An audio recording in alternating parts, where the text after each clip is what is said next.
ভোগালী বিহুৰ উৰুকা উপলক্ষে জাগিৰোডত মৎস্য মেলাৰ প্ৰস্তুতি।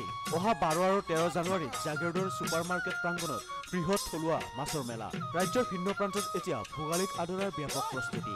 জাগিৰোডতো হেঁপাহৰ ভোগালীৰ উৰুকাত মৎস্য মেলাৰ আয়োজন কৰিছে জাগিৰোড কেঁচা মাছ ব্যৱসায়ী সন্থাই। ভোগালীৰ উৰুকা উপলক্ষে 12 আৰু 13 জানুৱাৰীত জাগিৰোড ছুপাৰ মাৰ্কেটত এক বৃহৎ মৎস্য মেলাৰ আয়োজন কৰিছে জাগিৰোড কেঁচা মাছ ব্যৱসায়ীসকলৰ লগতে মৎস্য পালকসকলে।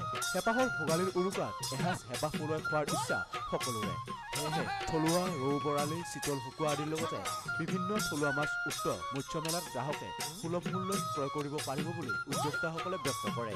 লগতে বিগত বছৰৰ মৎস্য মেলাৰ দৰে এইবাৰো ৰাইজৰ উপস্থিতি কামনা কৰিছে উদ্যোক্তাসকলে।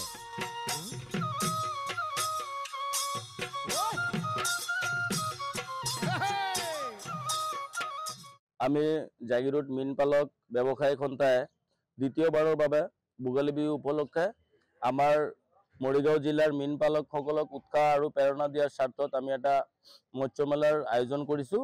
আৰু ইয়াত যিমান পাৰোঁ আমাৰ অসমৰ যিবিলাক থলুৱা মাছ আছে যাতে গ্ৰাহকসকলে কম দামত ক্ৰয় কৰিব পাৰে তাৰ ব্যৱস্থা কৰিছোঁ।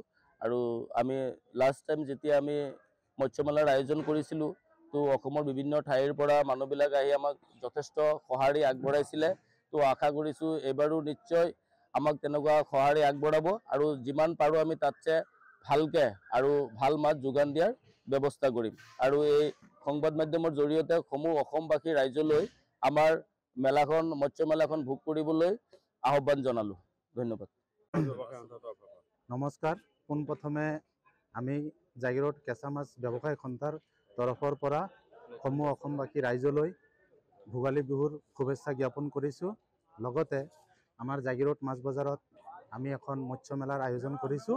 গতিকে সমূহ অসমবাসী ৰাইজক তথা জাগিৰোডবাসী ৰাইজক আমাৰ মৎস্য মেলাত আহি মৎস্য ক্ৰয় কৰি আমাক উৎসাহিত কৰিবৰ কাৰণে অনুৰোধ জনালোঁ। প্ৰথমে ভোগালী বিহুৰ শুভেচ্ছা জনালোঁ। আহক ইয়াত ভোগালী মাছৰ মেলা চলি আছে, সকলোৱে মিলি মেলা কৰোঁ। যিকোনো ধৰণৰ মাছ পাব, থলুৱা মাছ আৰু সুলভ মূল্যত পাব। সকলোৱে আহি বিহু উপলক্ষে ইয়াত মেলা উপভোগ কৰক। ধন্যবাদ। জাগিৰোডৰ পৰা দীপক কলিতা ৰিপৰ্ট, সংবাদ লহৰ।